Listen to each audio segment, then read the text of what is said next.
Yo tengo que empezar, buenas tardes a todos, dando las gracias a mucha gente. Procuraré ser breve.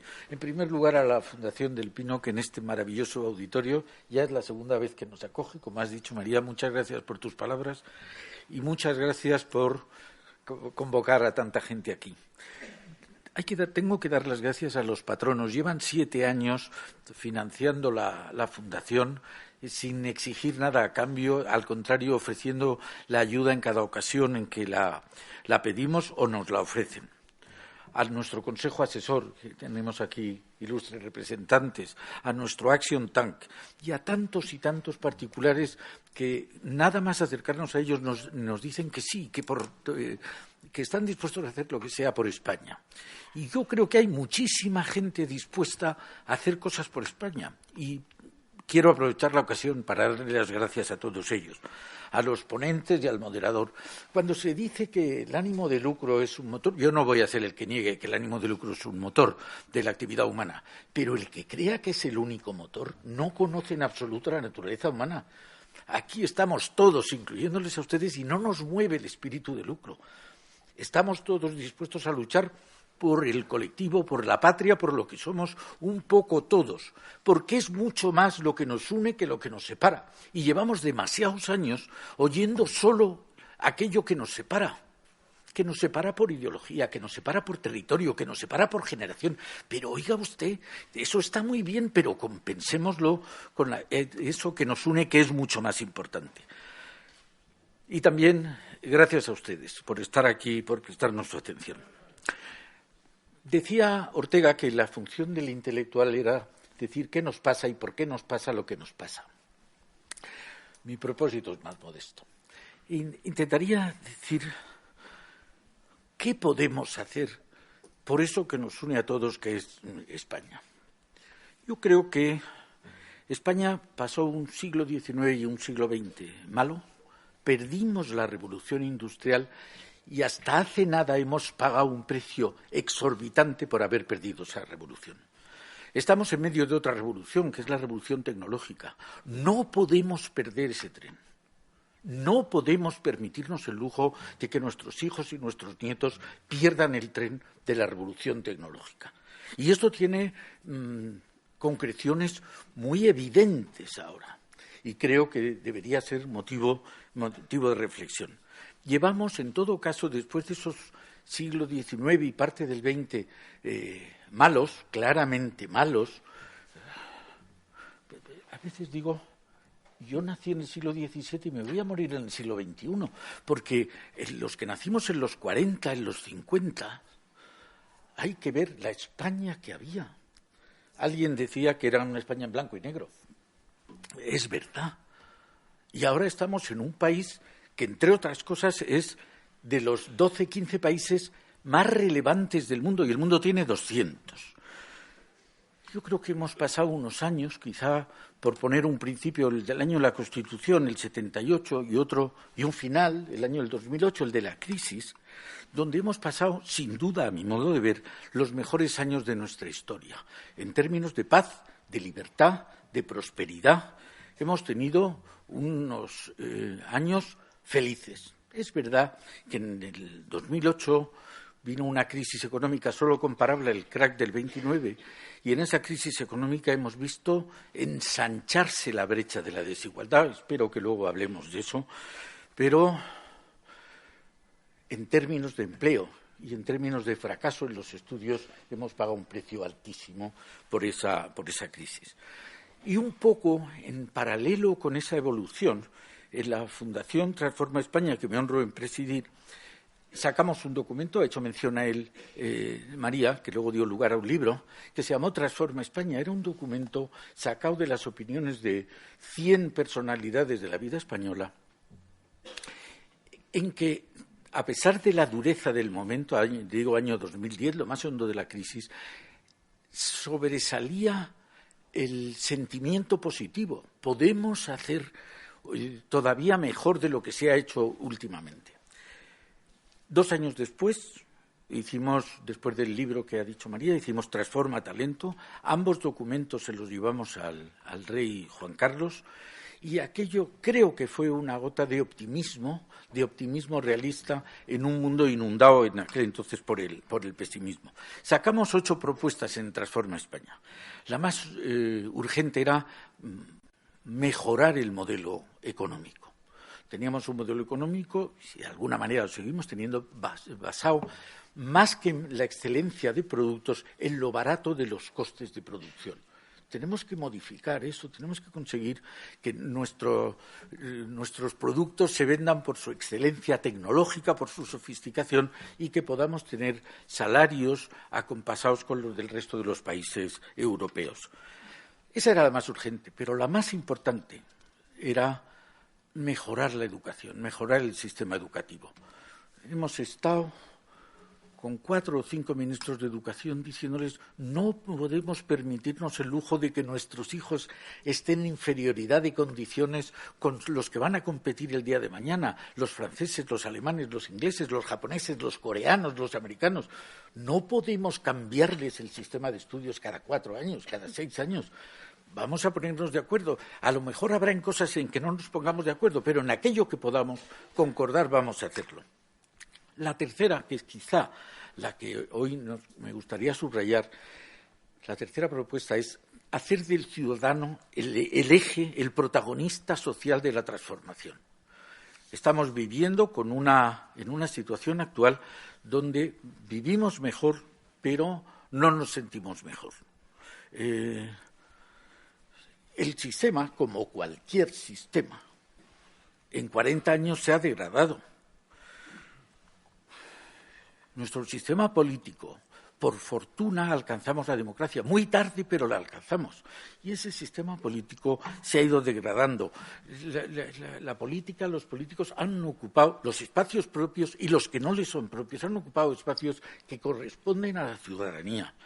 Han pasado de ser representantes de los ciudadanos a creerse que son los dueños del negocio social. Como dice Fernando del Pino, han colonizado espacios.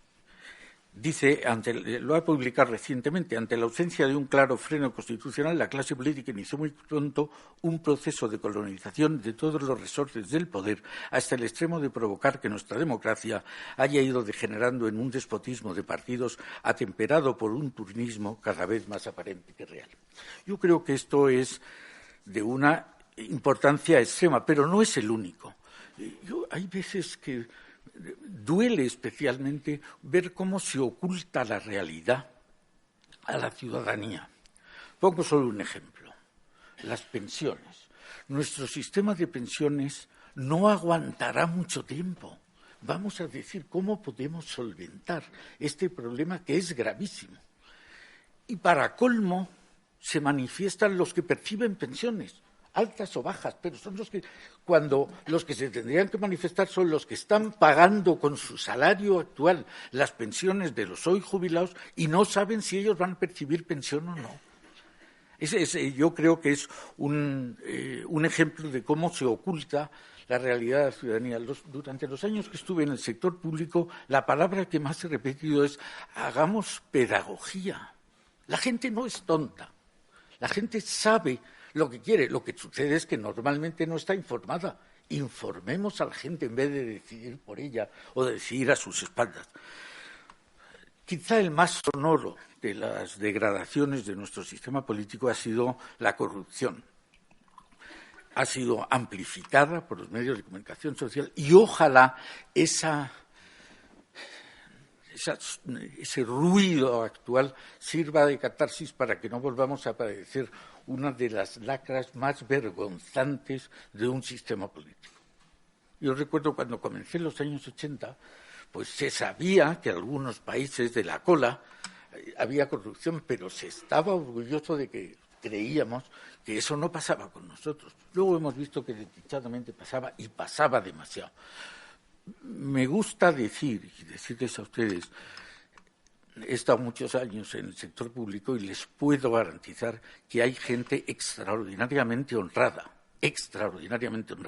Por desgracia, salen los casos de corrupción, pero como digo, a ver si eso esa nos sirve de catarsis y podemos vivir en un país que se libere de esa lacra. Díaz Innerarity habla de la democracia de la incompetencia. Ya hemos hablado de la clase política, pero creo que también hay que echarnos una parte de culpa a los ciudadanos. No nos ocupamos de lo público, cada uno se ocupa de lo suyo, pero si no nos ocupamos de lo de todos, luego no nos podemos quejar que otros ocupen ese espacio. Por eso es una llamada de atención, es una voz a decir, anímense ustedes y vamos a colaborar todos por ese interés, que no tiene que ser de todo el mundo, tiene que ser del común, del interés general. También hay algunas otras cosas, la nueva censura de lo políticamente correcto. Creo honestamente que tenemos menos libertad hoy que hace 20 años. Hoy no se puede hablar de determinadas cosas porque no son políticamente correctas ya, y creo que hay que denunciarlo. En conclusión, creo que estamos en una democracia bajo asedio. El profesor Manuel Muñiz explica que hay un ataque que es el modelo económico exitoso, súper exitoso de China. Hace 20 años estaba complejado de que tenía una dictadura política. Ahora no. Ahora dicen abiertamente que es mejor tener un mandarinato de gente que no responde ante el poder que tener unos políticos democráticos que están corrompidos. Este es un riesgo que mucha gente dentro de nuestras sociedades está empezando a asimilar. Estamos viendo cómo se degradan la esencia de la democracia, los procesos electorales desde fuera de nuestras fronteras. Hemos visto cómo se ha tergiversado y manipulado las elecciones presidenciales americanas, las francesas, el Brexit, el malhadado referéndum de Cataluña. Eso se ha manipulado y nadie dice, oiga, es que eso es mentira.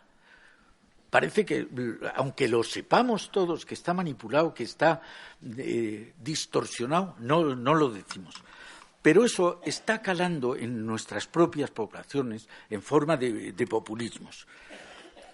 Yo creo que la clase dirigente occidental ha abdicado de sus responsabilidades. Por ejemplo, en el caso del Brexit, me parece escandaloso que un acuerdo que implica más de 5.000 tratados internacionales se le ponga a que lo decida la gente de la calle, que no es tonta, pero que no tiene ni la más remota idea de cuáles son las consecuencias. Pero esa clase dirigente ha abdicado de sus responsabilidades y entonces el resto, o parte de la ciudadanía, ha dicho, pues quítese usted que ya me pongo yo. Si usted me dice que yo decida, ya voy a decidirlo yo en todo. De manera que yo creo que esta abdicación ha llevado al surgimiento de unos populismos, y ahí tienen ustedes una gráfica que va diciendo, así como las cohortes de los años, Joaquín, de los años 50, 60, en un 80% creían que la democracia era esencial para su vida, ha bajado a índices del 30-35%.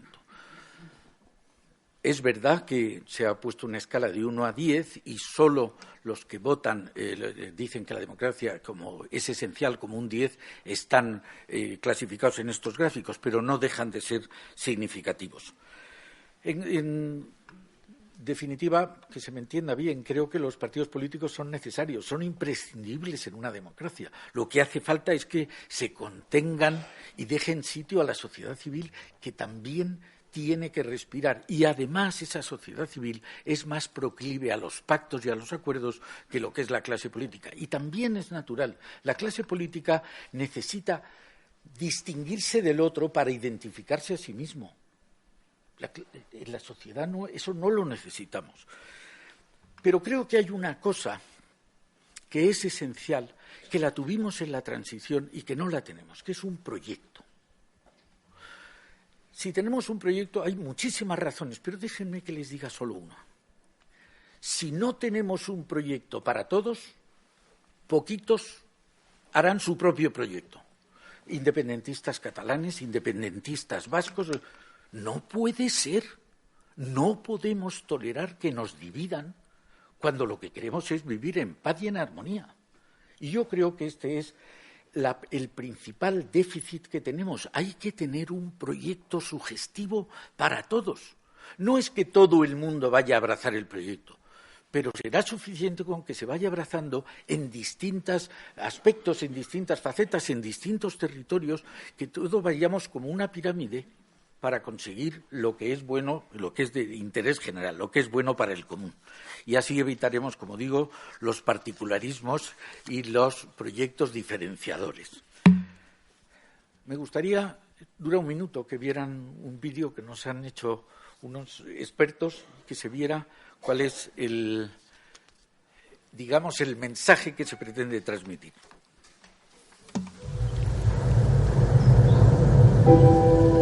Cada bosque es una suma de conversaciones que merecen ser escuchadas. Cada árbol es único y, sin dejar de serlo, se funde en un conjunto que vive y crece con los demás. Entre sus ramas, el viento y el tiempo modelan el presente, se hacen eco del pasado y construyen el futuro. Nuestras raíces son tan profundas que estructuran el mundo. A veces nos abrazamos, a veces nos conmueven las tormentas y nos fulminan los rayos. Pero siempre nos levantamos, porque nuestras raíces son eternas. Esculpidas en nuestra madera está toda la dicha y la prosperidad, los años frondosos y los años de escasez, los ataques vencidos y las tormentas superadas. Y hasta algunos de nuestros árboles supieron cruzar el mar para crear un nuevo mundo y extender por el planeta cientos de bosques con las mismas raíces. Un bosque que crece y crece, adaptándose a los cambios y dispuesto a crear un nuevo paisaje. Cada árbol es protagonista de su destino. Y firmemente enraizados al suelo, somos capaces de crecer, sin más límite que las nubes y el sol. Escucha a los árboles, únete al bosque. Un proyecto para España.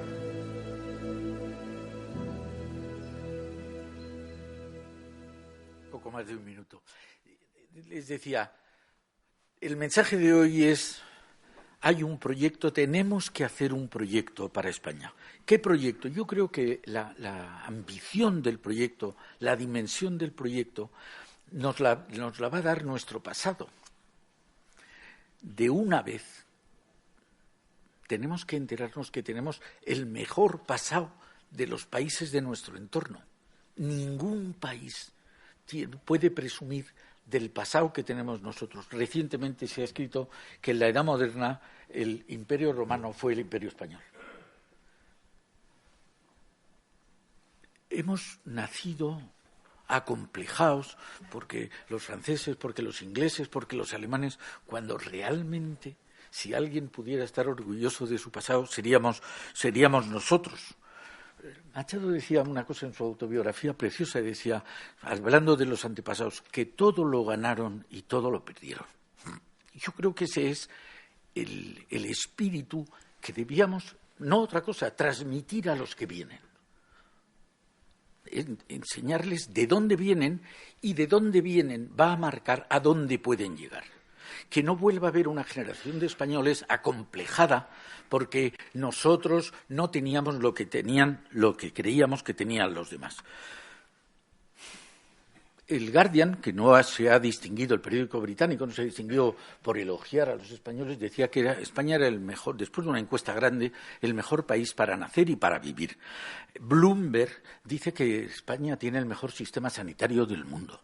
HSBC, el Banco de Shanghái y Hong Kong, dice que el mejor país para los expatriados, si no se cuenta la inestabilidad política, es España. Si se cuenta, es el cuarto mejor del mundo.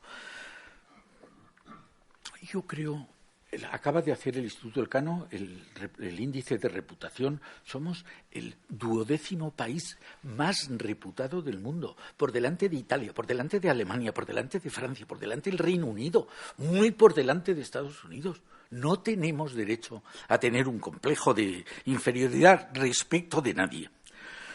Yo creo que después de ese pasado glorioso, ahora estamos estos días conmemorando precisamente la gesta de Magallanes y Elcano, que probablemente cambió la historia del mundo.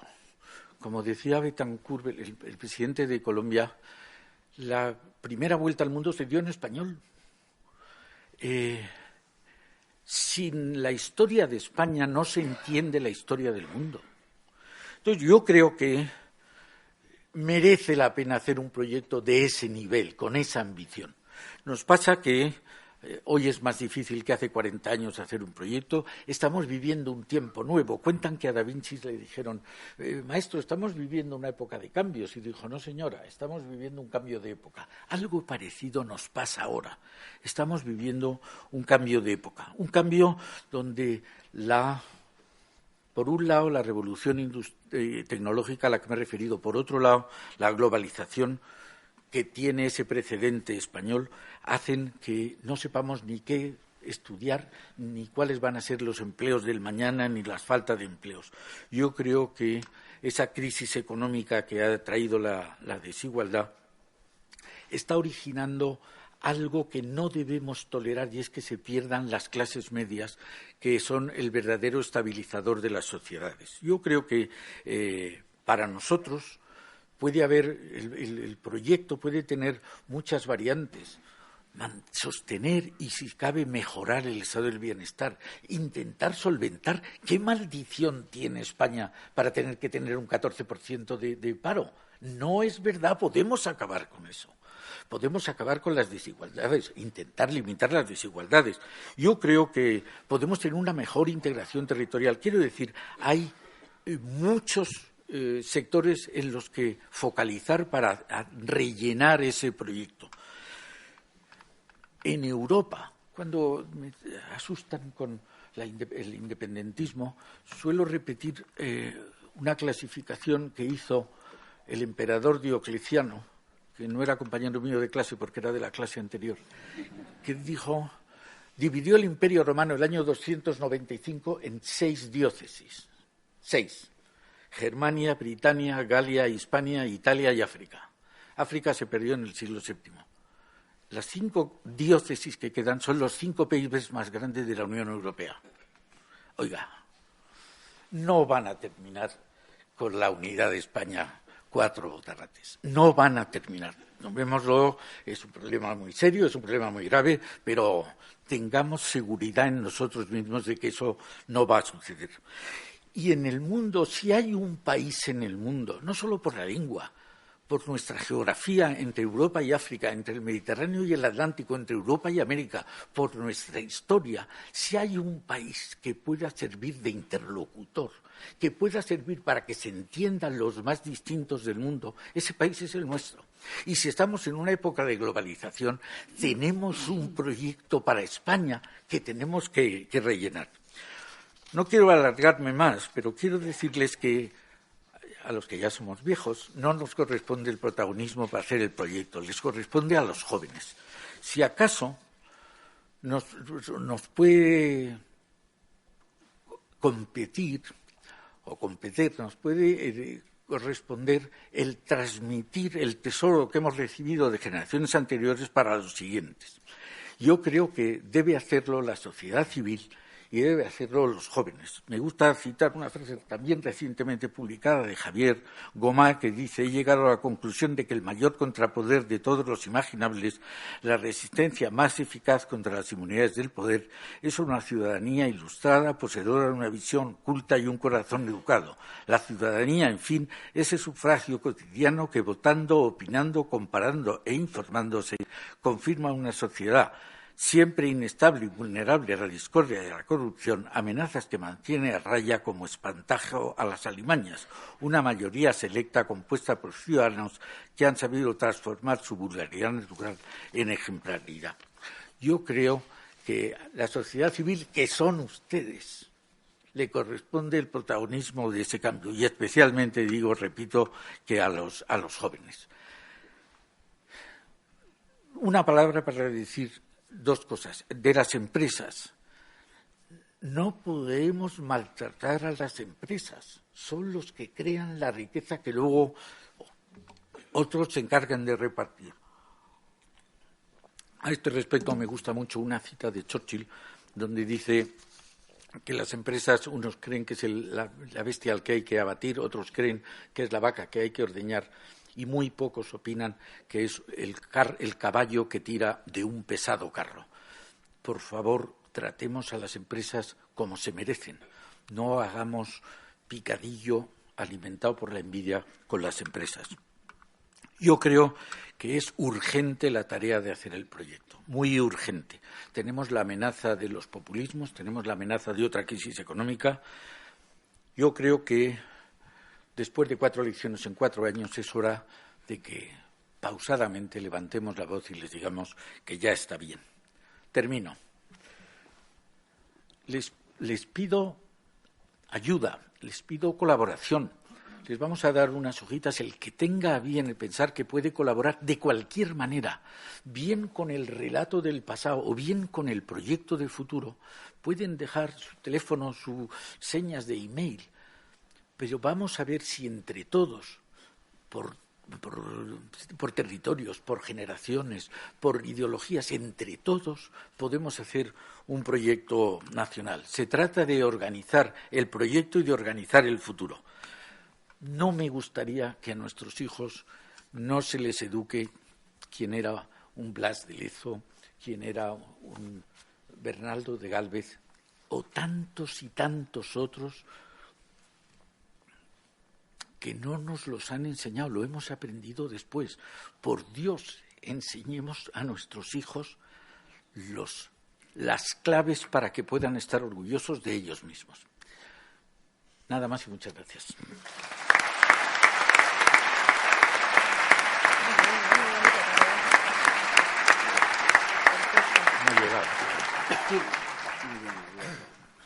Bueno, a mí me corresponde, decían, dirigir esto con mano maestra. Seguro que no, pero con mano firme sí. Porque el horario previsto es terminar antes de las 8:30, hacer 20, 25, media hora de debate, de discusión, tomando como pie lo que planteaba Eduardo Serra y después abrir a preguntas que les agradeceré 2 cosas. 1, que pasen si tienen los papeles que les han pasado, si quieren plantear preguntas, remítanoslas, por favor, y incluso si quieren tomar la palabra podemos dar, si acaso, el paso con una condición, y es que sean preguntas, que no sean reflexiones, que sean cuestiones, si es posible. Y dicho todo esto, como ven, a mí me corresponde el ingrato papel de mantener a raya a quien no se lo merece. Pero a quienes les presento, y ustedes ya conocen, a Ana Palacio, para desde ese pie de qué proyecto construir. El último proyecto, dicen quienes firman este documento, fue la Unión Europea y España en la Unión Europea. Ese documento dice, ese proyecto nos llevó 40 años. Y efectivamente, ¿cuál es el proyecto siguiente? Es la pregunta que hay que hacer desde un ángulo internacional a quien fue ministra de Asuntos Exteriores, Ana Palacio. ¿Qué papel juegan partidos políticos? ¿Qué papel juegan los demás? A quien fue presidente de la Comunidad de Madrid, Joaquín Leguina. ¿Y qué filosofía y qué espíritu hay que perseguir en todo esto? A quien es el director de la Fundación Juan Marc, a Javier Gomá. Voy a empezar con Javier Gomá porque me han dicho que empiece Gomá. Así que empiece Gomá.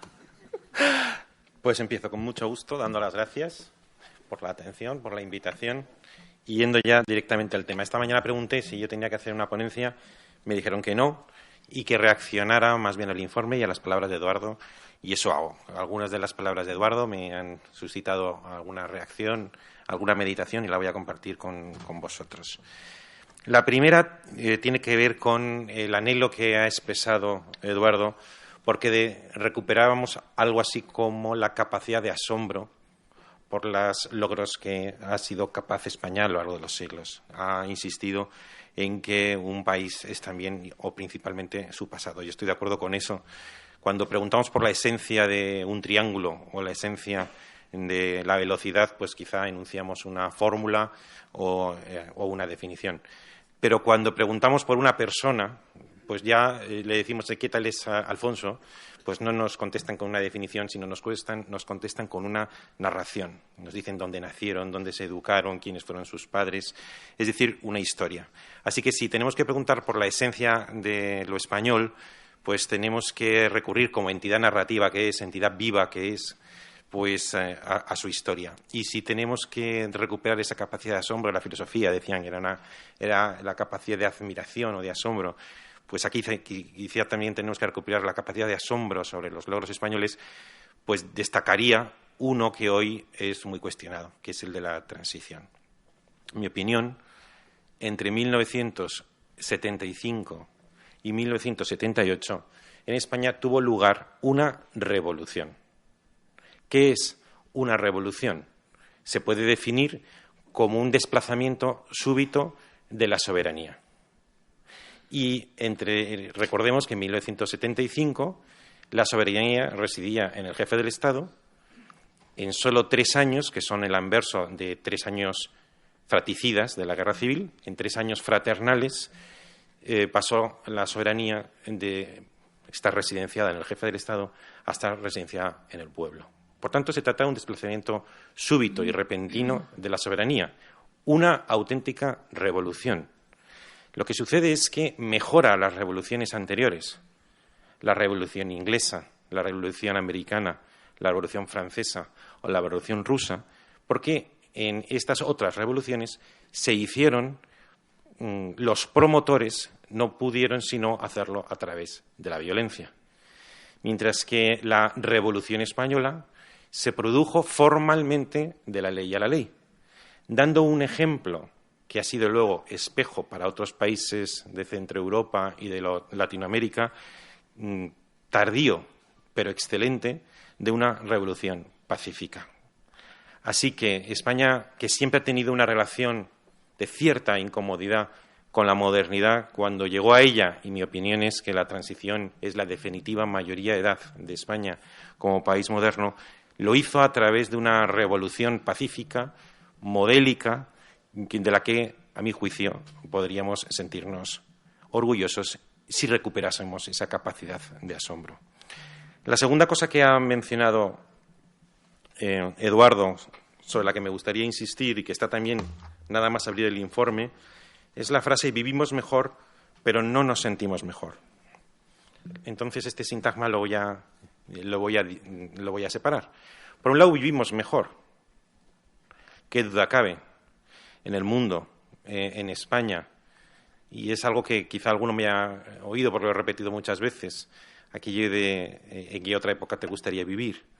No hay nadie en el mundo que conserve la lucidez que no diga ahora, no solamente porque vivimos más años y además más prósperos y tenemos más riqueza y más seguridad, sino porque además del progreso económico y material se ha producido indudablemente un progreso moral.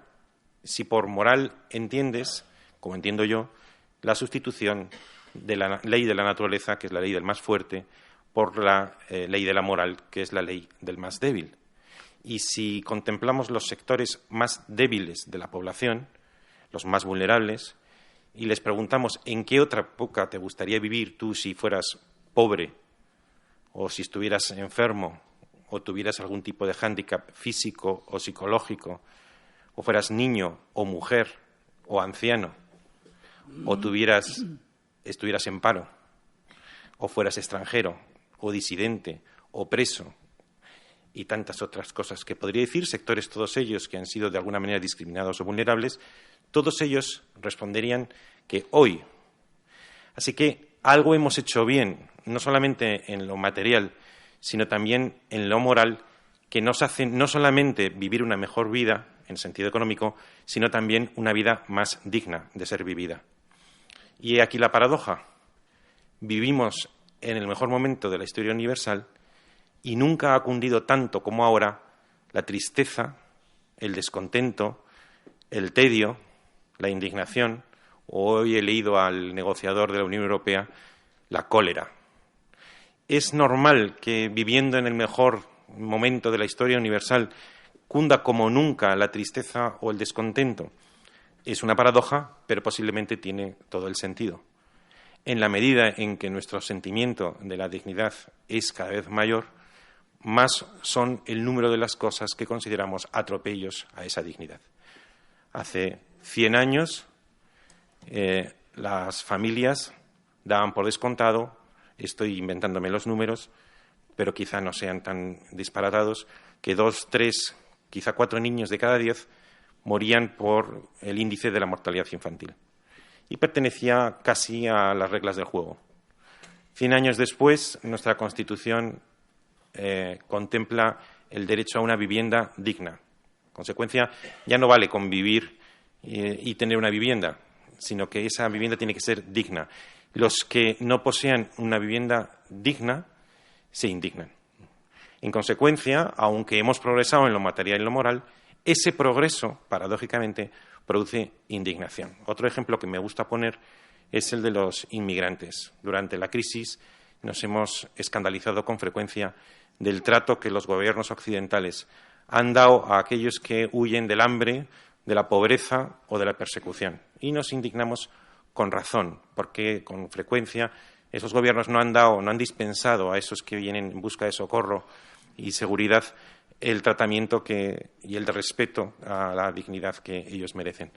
Pero hay una buena noticia, que es la que a mí me gusta insistir. Hacemos bien en indignarnos, pero sin olvidar que es por primera vez en la historia los pueblos occidentales han sido capaces de un acto creador sin precedentes, que es conceder al extranjero una dignidad absoluta. Esto no había ocurrido nunca en la historia universal.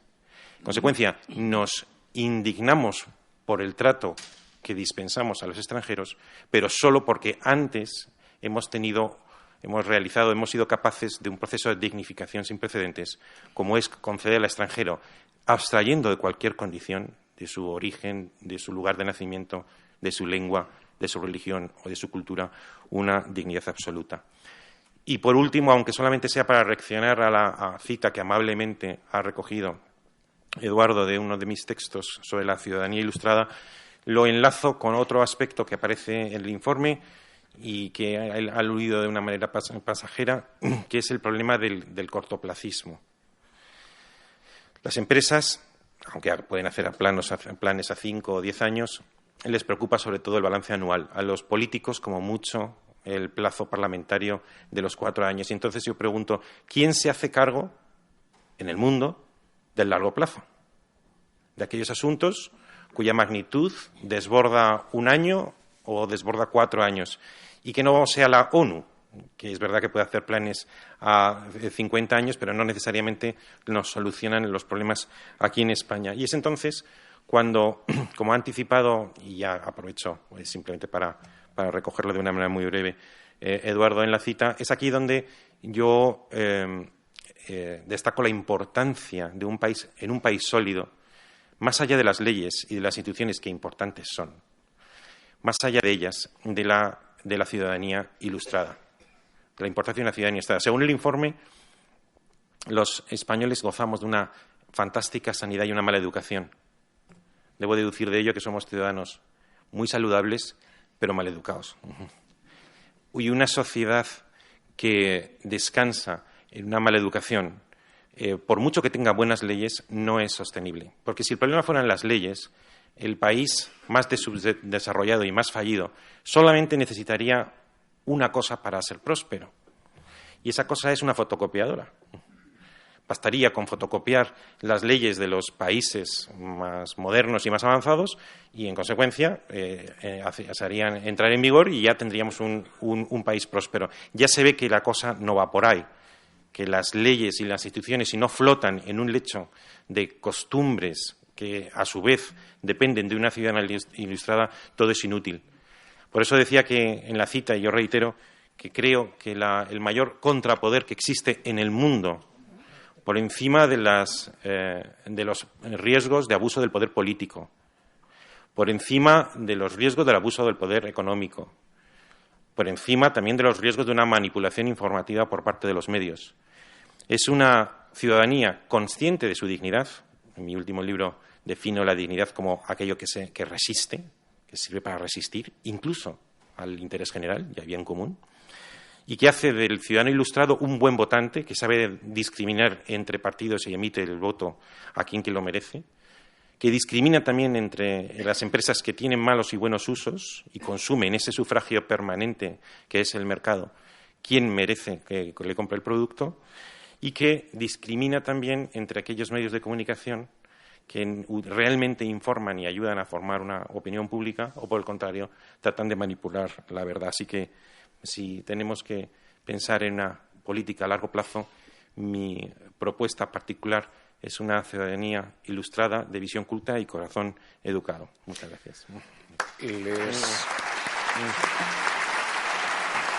Vamos a escuchar las visiones complementarias, insisto, desde la política, desde asuntos exteriores, pero lo malo de ser la prensa es que están sometidos aquí a la réplica, así que me deja que le haga una pregunta, porque no quisiera que todos cayéramos en cierta complacencia. Es verdad que la transición fue una revolución, es verdad que todos esos logros están ahí, y es verdad también que a día de hoy hay una generación más joven e incluso parte de una generación anterior que sigue diciendo aquello no fue una reconciliación, aquello fue una cesión, un olvido, aquello todavía deja cuentas pendientes.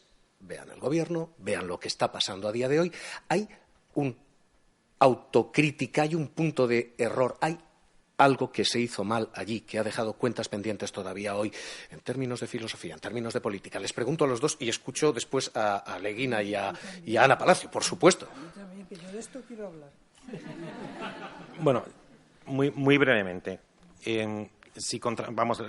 La esencia del ideal, y yo, por ejemplo, en mis libros propongo un ideal, es que es una propuesta de perfección. Pero cuando pasamos del ideal a la realidad, lo que nos encontramos necesariamente, porque es el signo del humano, es la imperfección. Entonces, si uno se acerca a las meninas, y se acerca mucho, incluso arruga su nariz con el lienzo, lo que se va a encontrar es hilos manchados. Si te distancias y adquieres perspectiva, entonces te encuentras con la obra maestra absoluta del arte occidental. Si acercas mucho la nariz a la transición, te encontrarás con imperfecciones. También, si uno aproxima mucho la mirada a mi mano, pues encontrará bacterias y suciedad. Pero si uno se aleja, y la visión culta, a mi juicio, es una visión histórica, comparativa, que no pretende que sea un ideal perfecto, sino que asume la imperfección que es propio de todo el humano, pero que también es capaz de asombrarse de lo bueno o de lo grande cuando ocurre. ¿Existen imperfecciones? Miles. A medida que avanza la investigación, encontraremos más. Pero si nos alejamos, como hacemos con las meninas, acabaremos encontrando una obra maestra. Joaquín Leguina. Joaquín Leguina es el expresidente de la Comunidad de Madrid. Como saben ustedes, digo que estos son tres visiones complementarias: la visión de una filosofía general, la visión de la práctica política, la visión del proyecto en el exterior, en el orden que me han pedido ustedes. O sea, que yo les estoy dando la palabra como me dijeron y con el derecho a la réplica, que es el único privilegio que va a tener uno que está en esta mesa. Joaquín Leguina. Bueno, muchas gracias. En primer lugar, ¿se oye? Sí. En primer lugar, a todos ustedes, a Eduardo por haberme invitado y a todos ustedes por asistir aquí. Bueno, me voy a pegar al suelo y voy a pasar lista a los diputados en el Congreso de IDEN. Los currícula de los actuales diputados no le llegan en la suela del zapato a los diputados de la transición.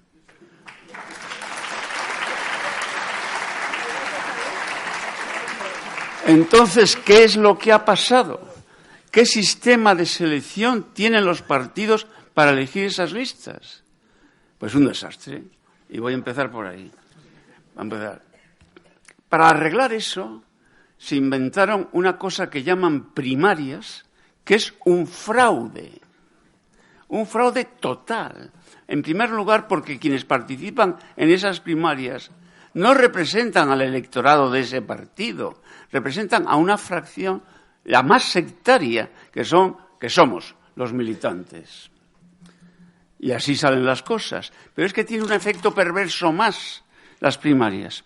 Elegido en un plebiscito, digamos, el líder, se apodera, se adueña, es el dueño del partido y elimina a los que le caen mal o los que no están con él. Y eso es verdad en todos los partidos, también en los que venían a arreglar el bipartidismo. ¿Han hecho algo positivo los que venían a arreglar el bipartidismo? Cero. Y voy a entrar en la crisis actual, que significa repetir unas elecciones unos meses después por fracaso ¿de quién? ¿Del electorado? Es posible que tengamos la culpa los electores de muchas cosas, pero los responsables son los líderes. Son incapaces de ponerse de acuerdo. Son una cantidad de personas que se mira más el ombligo que mirar a la sociedad. Y son unos incompetentes.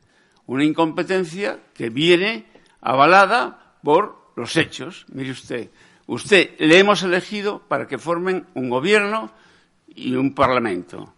Nosotros formamos el parlamento por elección y ustedes tienen que formar un gobierno. Incapaces. Pero incapaces porque ponen sus intereses personales por encima de los intereses colectivos. Y yo no sé qué vamos a votar. Yo voy a ir a votar. Hombre, me he estado sin votar toda mi juventud, pues ahora voy a aprovechar en mi vejez, ¿no? Pero yo no sé lo que pasará con los jóvenes en estas elecciones. Entonces, sinceramente, ¿cómo se arreglaría esto? Pues creando una ley de partidos de verdad. En España no existe una ley de partidos. Los partidos carecen de obligaciones. Voy a poner un ejemplo. En un momento dado, yo creo que estando el Partido Popular en el gobierno, concretamente Rajoy como presidente del gobierno, se hace una ley señalando cómo se han de elegir los líderes de las grandes empresas públicas, que todavía hay. Pongo un ejemplo, Correos, sin ir más lejos, ¿no? Y dice la ley que tienen que tener conocimiento del asunto, que tienen que tener una formación, que tienen mérito y capacidad, que está también en la Constitución. Se la han pasado por debajo largo triunfo unos y otros. Y miren ustedes quién es el presidente de Correos ahora. ¿Pero qué sabe de Correos? Bueno, pero no es el único. Es que en la época del que promocionó esa ley, que es Rajoy, también se hacía así. Entonces, una ley de partidos. Cuando yo hablo de una ley de partidos, siempre me viene a la memoria el chiste o el cuento de los ratones que querían poner un cascabel al gato. Pero es que los gatos no se dejan poner el cascabel así como así, y menos por un ratón. Entonces, yo soy el ratón, digo que hay que ponerse el cascabel, en donde se diga que una persona no puede ser representante del conjunto de la ciudadanía si no ha trabajado en su vida. Y en este momento, el porcentaje de diputados, de concejales, de representantes nuestros que no han trabajado en su vida, que solo han trabajado dentro de los partidos, va creciendo inexorablemente y a este paso llegará al 100%. Hay que acabar con eso, como sea. No pueden ser representantes de la sociedad gente que ha participado solo dentro de un círculo cerrado, como son los partidos políticos. En fin, me he puesto estupendo. Yo voy a aprovechar para animar a la sociedad que ustedes representan a exigir. Y exigir, entre otras cosas, reglas dentro de los partidos. Usted, partido político, dice la Constitución que han de ser democráticos en su funcionamiento y en su composición, háganlo. Porque eso de el sistema asambleario, el sistema plebiscitario, tiene que ver con la democracia lo que yo con el Papa. Nada. Es decir, el plebiscitario, los referendos, de verdad tendrían que estar prohibidos en una Europa moderna. Y aquí termino.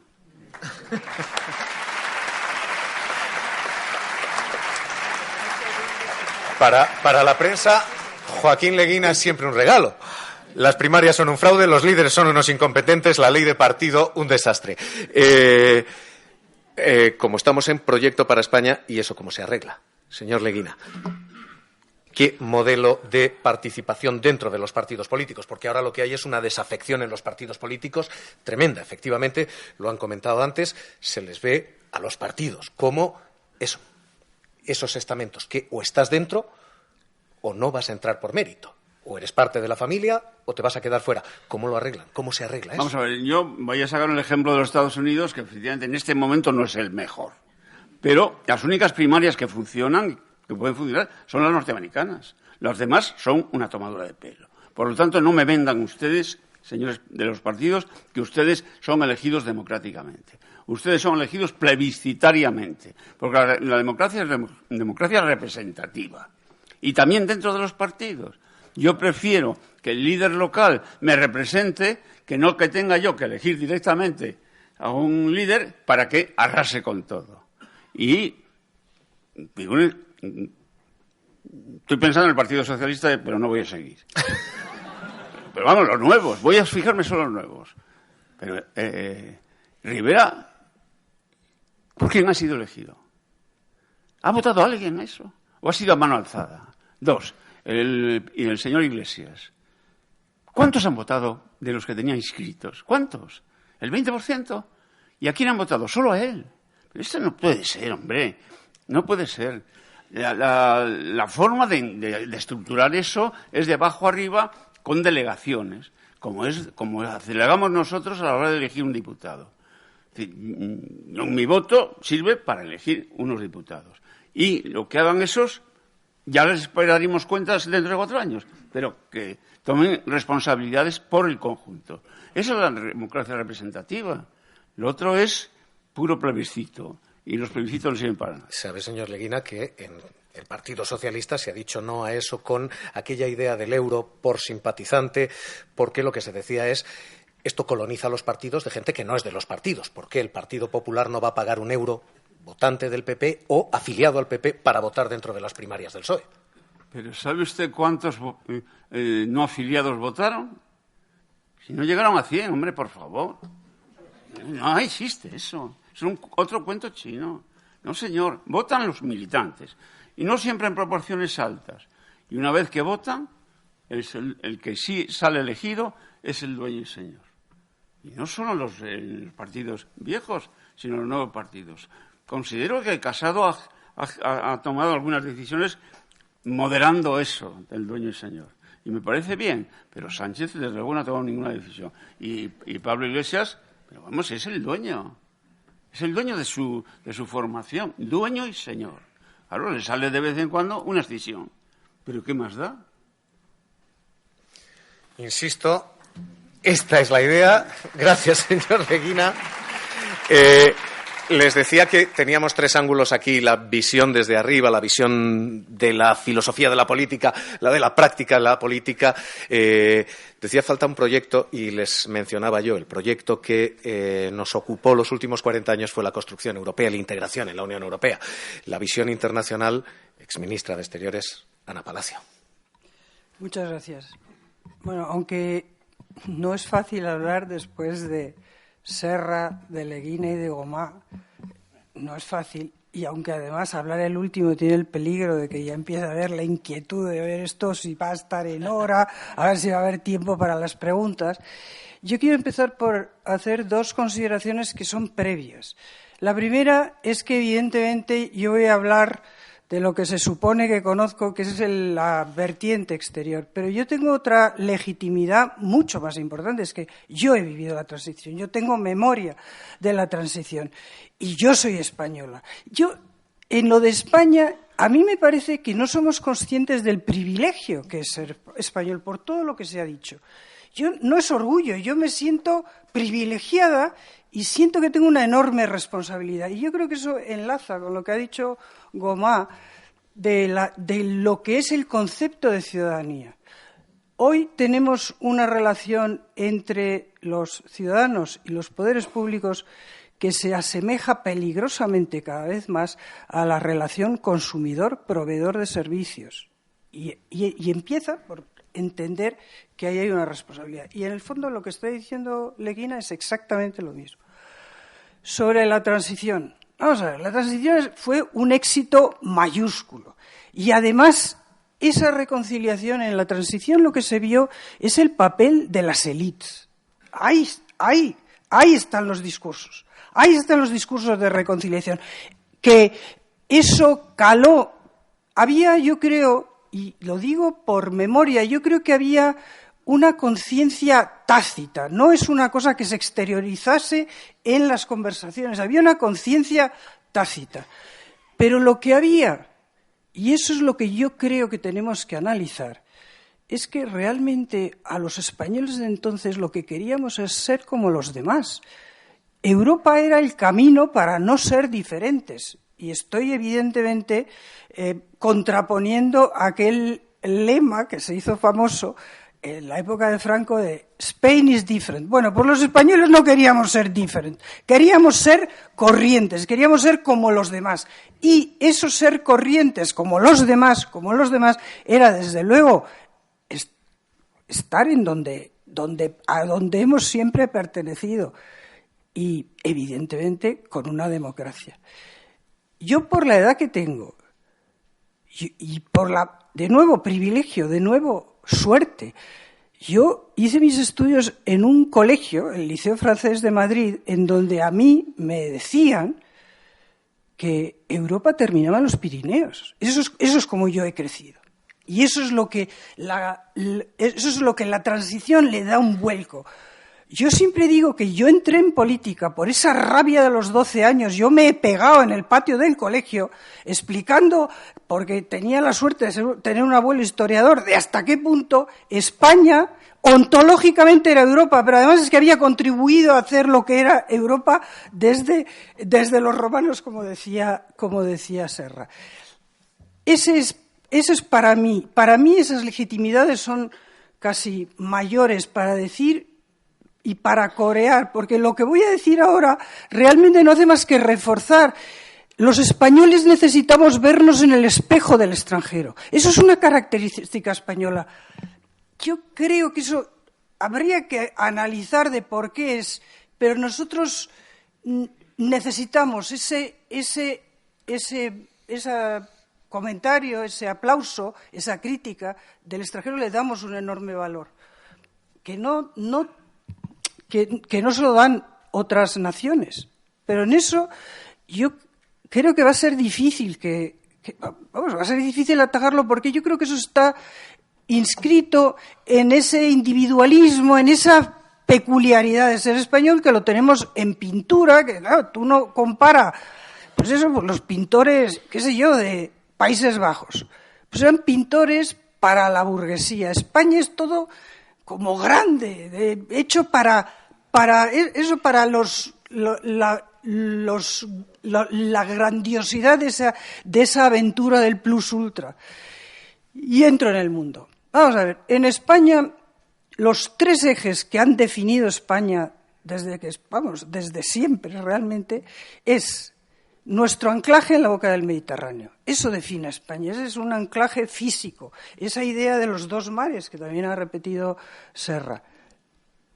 Nuestro ser europeo, he dicho antes, ontológicamente nosotros somos europeos y hemos contribuido a configurar lo que es Europa. Eso que decía Salvador de Madariaga, uno está, y hay algo que sabes que estás en Europa. Y es así, los que viajamos lo sabemos, hay algo que define. Y luego tenemos lo que define al genio español, que es esa vocación ultramarina. Bueno, ese es el panorama en el que estamos. Ahora hay que empezar a ver ¿en dónde estamos hoy, en 2019? Y lo que tenemos que, por ir rápidamente y dar 3 flashes. Flash mundo. Bueno, esto, no sé, en fin, los cambios. Yo creo que se ha mencionado a Leonardo. El mundo está en mutación. Está transformándose. La mutación hace que lo que resulta de la mutación tiene algunas características que parecen, pero que funciona, que es una cosa completamente distinta. Y evidentemente yo creo que en estos momentos no podemos pensar en grandes, porque todavía no hay muy claro a dónde va a ir esa mutación, en qué se va a quedar. Se ha dicho, se ha mencionado, lo ha mencionado Eduardo Serra, creo que el resurgimiento de China como ese nuevo modelo que no exporta, porque hay que ver que China no hace proselitismo. Está Emilio Lamo, que el otro día compartimos una mesa redonda sobre China, y es lo primero que hay que decir. Pero que evidentemente el mundo está cambiando, porque Estados Unidos también está cambiando. Estados Unidos, desde el fin de la Segunda Guerra Mundial, no solo ha sido el gran arquitecto de esa ley de la que hablaba Gomá, que es lo que está por encima de nosotros, de esa ley, de esas instituciones, de ese ordenamiento institucional internacional. Todo eso está cambiando. El sentido de la ley está cambiando.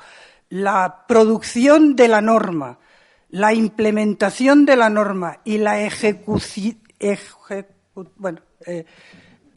enforcement, perdón, lo digo en inglés, no me va a salir sino la palabra, voy a decirlo 3 veces.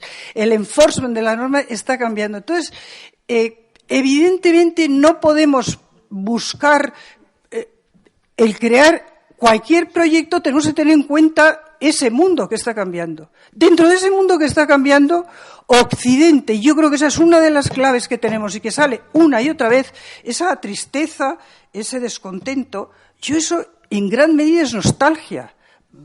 I want my Great Britain back. America first. Esa reacción que estamos viendo, que lo dice el informe. El informe habla, antes de que la globalización se haya completado, ya estamos en regionalización. No, estamos en un proteccionismo puro y duro, clarísimo. Voy al tercer flash, los españoles. Bueno, no, perdón, Europa. Ese es el segundo flash. En Europa estamos en un momento en que la construcción europea no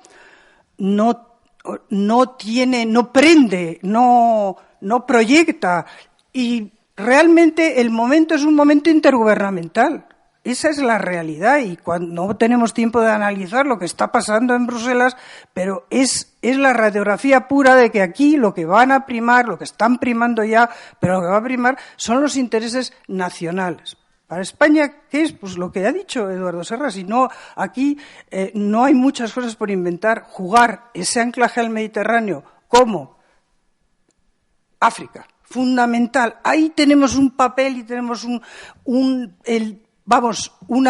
unas posibilidades que todos, y en esta sala hay mucha gente que conoce África bien, ahí está por hacer. Europa no sabe qué hacer, no tiene una política africana. Ahí nosotros podemos intervenir mucho. Estoy menos de acuerdo en el informe cuando dice que nosotros podemos ser mediadores entre Francia, Alemania y el resto de los países. Vamos a ver, Polonia, Visegrado no precisan de mediadores. Lo que creo es que España tiene que jugar sus cartas, no siempre querer ser el tercero junto con los otros dos, ¿no? Si cuadra, cuadra. Y si no, pues uno juega con los bálticos y con Italia y con a los intereses de España. Porque, de nuevo, es que ese es el momento, sin perder de vista que, evidentemente, España es muy pro-europea. Tercer flash, sobre los españoles. Yo soy enormemente optimista sobre los españoles. Y voy a dar 2 notas. A mí lo que están haciendo los estudiantes de Barcelona de Sacabat me parece de quitarse el sombrero. Y eso es lo que es esa nueva generación que está ahí. Esa capacidad de enfrentarte con la Constitución por tus derechos y enfrentarte con unos salvajes encapuchados que lo único que utilizan es la violencia. Voy a citar, y esto me sorprendió que no estuviera citado en el informe, Tobias Buck, corresponsal del Financial Times, tampoco excesivamente grato ni permisivo, ni, digamos, no voy a decir no amigo, porque eso es otra cosa, pero en fin, crítico muchas veces con España.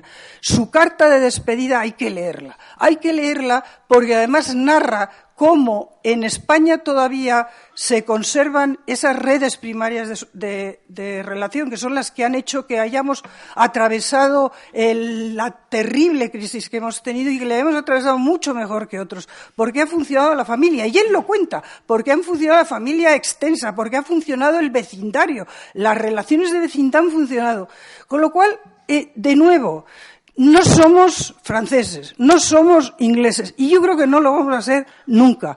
Yo creo que es verdad, necesitamos proyectar, y esto nos corresponde a nosotros, que a fin de cuentas en esta sala somos todos lo que se llama ahora las élites. Necesitamos proyectar autoestima, eso fundamental. Pero en España tenemos mimbres para hacer ese proyecto que tiene que ir vinculado, como ha dicho muy bien, en eso totalmente de acuerdo, a los jóvenes. Cuando uno habla con los jóvenes, yo estaba escuchando hoy en la radio esta iniciativa de Telefónica, creo que es 42, pero tiene un número. Bueno, ese tipo, eso hay que ir ahí, porque ese tipo de formación lo necesitamos. Y luego yo, a ver, con toda humildad ante el filósofo. Yo creo que la ilustración, eso es para nosotros. Eso forma parte de la nostalgia. No tenemos que ser nostálgicos. Yo creo que lo que hay que dar es sentido crítico, tener capacidad de decisión a los ciudadanos. Y me quedo aquí porque si no me van a echar, pues no queda tiempo. No, porque pero tenemos... esto da para más. Tenemos además preguntas, pero Ana Palacio no se me escapa de la repregunta. Es verdad que el concepto español hace sentirse muy orgullosa a mucha gente y es verdad que hay encapuchados y salvajes en Cataluña. Pero hay una población que no es encapuchada, que no es salvaje y a la que el concepto español le provoca no solo rechazo, sino deseos de salir corriendo. Hemos equivocado algo nosotros, además de lo que se ha hecho mal allí, que yo creo que es una sensación generalizada en Madrid, que se han hecho muchas cosas mal allí. ¿Hemos equivocado algo aquí? Bueno, vamos a ver. Yo, personas que les dé alergias, vamos, que yo soy vasca, ojo. Evidentemente las hay, pero yo ahí vuelvo a lo que dice Eduardo Serra. Un proyecto nunca va a ser para el 100%. Nunca. Lo que tiene que ser es un proyecto atractivo para una mayoría. Y francamente, esa mayoría estaba ahí, se vio el 8 de octubre de hace 2 años, se vio en esa reacción que hubo espontánea, la reacción al discurso del rey, que es de los grandes discursos que ha habido en este país. Que todo el mundo va a estar de acuerdo. Y vuelvo a decir que yo no estoy orgullosa de ser española. Yo me siento una privilegiada de ser española y siento la responsabilidad de que eso entraña responsabilidades. De la misma manera que entiendo, y voy por ahí, yo creo que en estos momentos, eso que he dicho de la privatización de la relación de ciudadanía, no es... A mí... La gente que yo conozco que dice, eso son historias, no sé qué, es que van a su vida privada. Y lo ha dicho Eduardo Serra, si solo te preocupas de tu vida privada, al final no tienes ni vida privada. Quiero decir, si solo te preocupas de tus intereses egoístas, y vuelvo a decir que lo que vemos, lo que contaba Tobias Buch, es que en España funcionan esas redes de relación. Que habrá gente que se sienta... perjudicadísimo por haber nacido español. Pues mire usted, pues sí, lo sabrá. No digo que no, pero que la gran mayoría de españoles lo que no tienen es esa asertividad, no sé si se dice en español, pero bueno, si no se dice, me entienden lo que quiero decir. Esa asertividad que tiene el francés o que tiene el británico. Y yo creo que es que en eso somos distintos, pero de nuevo... A mí, los que les horroriza se sienten perjudicados y sienten una vergüenza de ser españoles, pues francamente, pues los hay, pero esos creo que nunca vamos a poder conectar un proyecto con ellos, lo cual lo que hay que conectar es el proyecto con los que fueron o sintieron o se manifestaron de alguna manera en esos días. Y ese día mágico del 8 de octubre de hace 2 años, esa España de los balcones, con esos hay que hacer el proyecto.